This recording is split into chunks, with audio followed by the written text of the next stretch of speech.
Séville et le Real Madrid se neutralisent et se quittent sur un partout. On va débriefer ce match dans cette vidéo. Salut à tous les gars, c'est Azial. Aujourd'hui, on se retrouve pour une nouvelle vidéo où on va débriefer Séville, Real Madrid. Score final, un partout. Match quand même important pour la Liga. Le Real Madrid qui du coup, avec ce match nul, va laisser des points et va se faire rattraper si le Barça l'emporte demain par le Barça. Ça risque d'être très compliqué. Cette année, la Liga va être très dure à aller chercher parce que tu as un Real et un Barça qui perdent pas mal de points face à un Séville qui, voilà, c'est une équipe qui dans le début de saison est dans le dur. Honnêtement, c'est dans le dur ce Séville en début de saison. Il y a eu quand même pas mal de choses intéressantes aujourd'hui. On va en reparler. Match intéressant malgré tout, match intensif, match un petit peu de boucher, voilà, de boucher charcutier. On va en reparler. Pareil, on va aussi parler de l'arbitrage. Il y a pas mal de choses à dire sur ce match-là.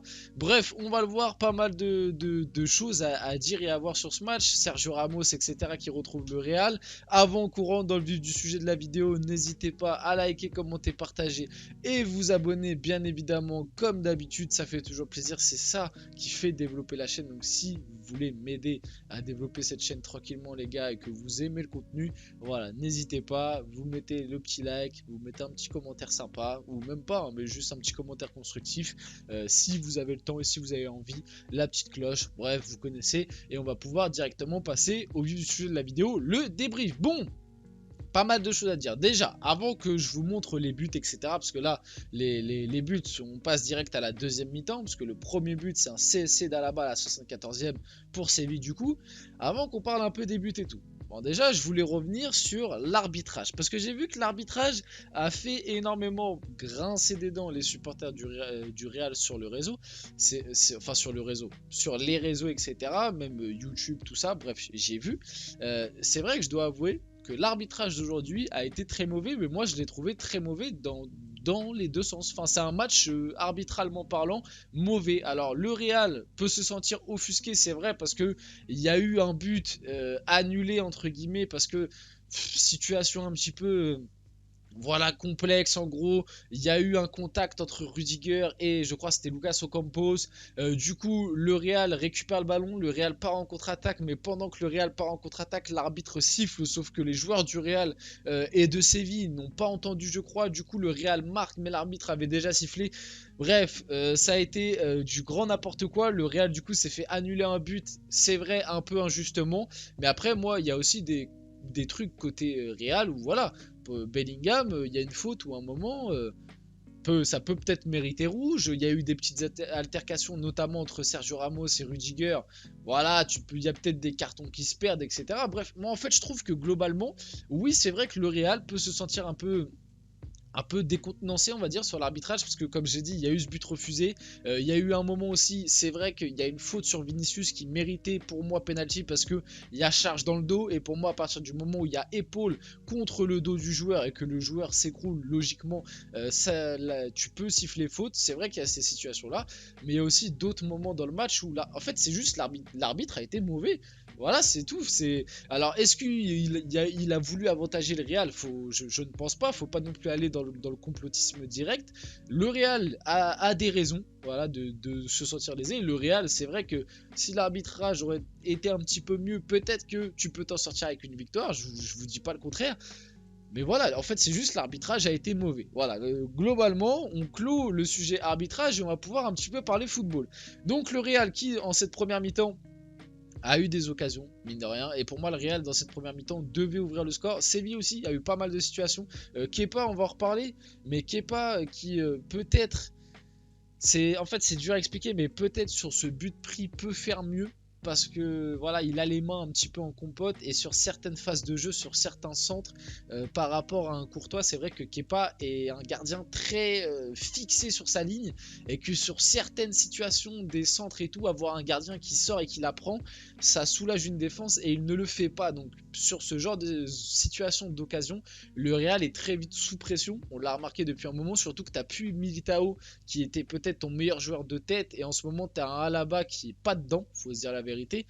Donc c'est compliqué, mais malgré tout, Kepa te fait un match énorme. Et ça aussi, j'ai pas vu beaucoup de fans du Real le dire, mais Si, enfin, il te fait un match énorme, il te fait beaucoup d'arrêts Kepa dans ce match. Et s'il te fait pas autant d'arrêts, notamment à un moment, Kepa te sort un arrêt sur une tête de El Nesseri, si je me trompe pas, mais l'arrêt, il est. Alors que pourtant, Kepa, quand fallait le critiquer l'année dernière quand il était à Chelsea, j'étais là, hein. Mais là, le match de Kepa aujourd'hui, moi, je le trouve très bon. Le match de Kepa est très bon et Séville, globalement, a eu énormément d'occasions. Vite fait, je vous sors les stats. Déjà, c'est un match où il y a eu beaucoup de tirs des deux côtés. Ça a été un match avec beaucoup d'intensité, aussi un petit peu charclé sur la fin. Mais ouais, Séville finit avec 7 tirs cadrés, quand même, 7 tirs cadrés. Le Real 5, mais Séville 7 tirs cadrés, 17 tirs. Voilà, Séville a eu quand même, je trouve, pas mal de situations. Et tu te fais sauver par un bon Kepa quand même. Bon, on arrive au premier but. Et le Real, pour moi, devait mener globalement dans cette première mi-temps, je le répète, parce que déjà, tu as ce but annulé un petit peu sur le fameux truc d'arbitrage. Même, tu as eu des situations à un moment. Pour moi, je le répète, l'attaque du Real Madrid dans cette disposition-là, moi, j'aime pas. Ouais, je le dis, je le répète, j'aime pas avoir Bellingham, Vinicius Rodrigo. Je trouve pas que ça fonctionne. Alors oui, il y a des matchs où ça a fonctionné, notamment face à Naples en Ligue des Champions. Mais globalement, je vois mal sur la saison comment ça va durer. Les trois sont des très bons joueurs individuellement parlant, mais les trois ensemble, ça ne fonctionne pas. Et pour moi, Joselu doit jouer. Joselu a montré plus qu'un Rodrigo, par exemple, ces derniers temps. Bref, on passe au but de Séville, parce que j'arrête pas de reparler, de re-enchaîner. On voit pas le but de Séville. J'ai aussi oublié de dire qu'il y a eu un but refusé au tout début de match de Federico Valverde à la 4e minute de jeu. VAR, il y avait hors-jeu, de très peu, mais il y avait hors-jeu. But, du coup, le CSC d'Alaba, ça part d'un centre côté gauche, c'est exactement ce que je vous expliquais un petit peu juste avant. Les centres comme ça, le Real a tendance à en prendre pas mal ces derniers temps parce que au niveau du jeu de tête de la défense centrale et des sorties de Kepa, t'es un petit peu moins rassurant. Centre, hop, Alaba qui veut couper du coup devant le joueur sévillan et qui va malheureusement la mettre dans ses buts. Là où je vous dis que Kepa sur le but pouvait peut-être mieux faire, même s'il fait un match énorme. Tu peux mieux faire parce que la balle te vient un peu dessus et en fait il peut enfin aller vraiment sur ses mains, mais il a les mains voilà, il a pas la main ferme, il a pas les mains fermes et du coup la balle lui traverse les mains et du coup ça fait but, ça fait 1-0 à ce moment-là pour Séville. Et moi je vous mens pas, quand je vois la tournure qui était en train de prendre le match, quand j'ai vu l'arbitrage qui était très mauvais, quand j'ai vu que Séville en fin de match commençait de plus en plus à rentrer dans la tête du Real Madrid, à vouloir chercher le conflit, on l'a vu plusieurs fois, Vinicius avec Ocampos, Rudiger, Ramos, Bellingham à un moment, bref, il y a eu pas mal de coups, pas mal d'échanges, d'échanges de voilà, des poussettes, etc.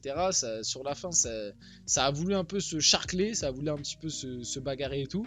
Je me suis dit, ça va être très compliqué pour le Real de gagner ce match. Et au final, 4 minutes après, coup franc pour le Real Madrid tiré par Toni Kroos et le sauveur, Dani Carvajal, qui vient taper une tête premier poteau, voilà, qui part en lucarne, magnifique, rien à dire. Et globalement, en plus, Carvajal, moi je l'ai très souvent critiqué ces derniers temps, et je dois dire qu'aujourd'hui, je pense que c'est, avec Kepa en tout cas, avec Kepa et peut-être Bellingham, Toni Kroos aussi que j'ai trouvé bon, ça doit être sûrement le ou l'un des meilleurs madrilènes, hein. Honnêtement, buteur, il a été très bon dans le match, au-delà de son but. Enfin, il a été bon dans le match au-delà de son but. Ouais, franchement, très gros match de la part de Carvajal. Alors que bon, comme, pareil que pour Kepa, quand faut le critiquer, je suis le premier à le critiquer. Donc quand il fait des bons matchs, je le dis, je le répète. Et ouais, le match d'aujourd'hui est très bon.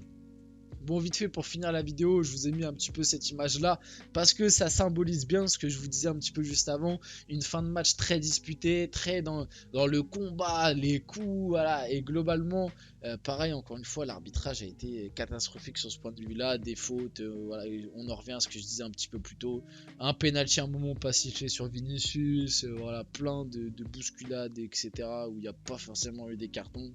C'est quand même fou de se dire que avec tout ça Rudiger ne prend pas un jaune par exemple, Ramos a pris son jaune mais pas Rudiger. Bref, ça a été une fin de match hachée dans la bagarre. Et au final, le Real qui se fait neutraliser par Séville, un but partout. C'est une très mauvaise opération pour le Real Madrid. Le Barça joue demain. Si le Barça gagne, je vais vérifier vite fait, mais si le Barça gagne, il me semble qu'il recolle au Real Madrid. Il reviendrait à 1 point, sachant qu'il y a le Classico très prochainement. T'as l'Atlético et Girone en plus. pareil, ils ont un match en moins que le Real. S'ils gagnent, ils reviennent à égalité. La Liga cette année va être très disputée, hein, parce que même tu as une belle Atlético, le Barça est pas mal, le Barça perd des points, le Real perd des points, tu as une belle Atlético, tu as Gérone qui est pas mal, mais je pense que ça va pas tenir. La Liga cette année, ça va être disputé, attention. Et vite fait aussi pour finir la vidéo, si je me trompe pas, voilà, c'est la dernière information. Le FC Séville annonce avoir expulsé un supporter coupable de chants racistes face au Real Madrid. Le club est parvenu à l'identifier, l'a ensuite expulsé du stade et signalé aux autorités policières. C'est contraire à nos valeurs et nous condamnons tout comportement raciste et xénophobe. Je trouve ça bien que Séville déjà a réussi à prendre les choses en main, a réussi à identifier ce type d'individu et l'a tout de suite remis aux autorités policières. On le sait, très souvent en plus ça arrivait face au Real Madrid parce que Vinicius a été très souvent a très souvent subi ce genre de situation malheureusement. Donc bravo au FC Séville d'avoir su gérer cette situation là et d'avoir identifié cette personne, et on espère que cette personne on espère que la justice fera bien son travail par rapport à ça. Vite fait du coup pour finir la vidéo, on va parler un petit peu de certaines prestats individuelles. Côté Madrid, alors côté Madrid, comme je vous l'ai dit juste avant, moi mes tops ce serait Kepa. C'est pas forcément dans l'ordre, mais niveau top côté Real, je mettrais Kepa, je mettrais Carvajal, je mettrais Toni Kroos que j'ai bien aimé, en plus il est passeur décisif sur le but de Carvajal. Bellingham a aussi été bon. Vinicius, j'ai trouvé, il a fait une très bonne première mi-temps, une deuxième mi-temps bien moins bonne. En deuxième mi-temps, j'ai pas trop aimé Vinicius. Rodrigo, c'est compliqué. Alaba, c'est compliqué. Soyons honnêtes. Alaba, c'est même, tu retrouves pas le Alaba que t'avais quand t'avais Militao à côté de lui. On sent quand même que Militao manque dans cette défense centrale globalement, parce que Rudiger, il est pas horrible, mais c'est pas Militao quoi. Je sais pas expliquer, mais c'est pas Militao. Alors c'est bien, Rudiger, il a ce côté un petit peu, il met des coups, un peu Pep dans l'idée, voilà, il met des coups, il va à la guerre, des fois il t'envoie des tampons et tout, mais bah voilà, Militao est un meilleur défenseur je pense, et Alaba est peut-être moins complémentaire avec Rudiger qu'il l'était avec Militao. Et puis ouais, Rodrigo, c'est compliqué, en fait c'est globalement l'animation offensive du Real, moi je le dis, je le répète, et je ne pense pas que ça va fonctionner avec Vinicius, Rodrigo et Bellingham derrière. Je pense que Joselu va devoir jouer un petit peu plus souvent et surtout un petit peu plus les gros matchs pour être ce point de fixation où Bellingham et Vinicius vont pouvoir venir s'appuyer. En plus, Rodrigo, apparemment, ça parle qu'il serait blessé, mais il se ferait pas opérer parce que je sais pas quoi, il a une blessure au genou, mais il veut pas se faire opérer, etc. J'ai pas trop suivi cette histoire-là, mais apparemment, voilà, donc c'est peut-être pour ça que ça explique et que c'est assez compliqué. Bref, on arrive sur la fin de cette vidéo, j'espère qu'elle vous a plu, si c'est le cas, n'hésitez pas à liker, commenter, partager et vous abonner. C'était Azial, on se retrouve très rapidement pour une prochaine vidéo.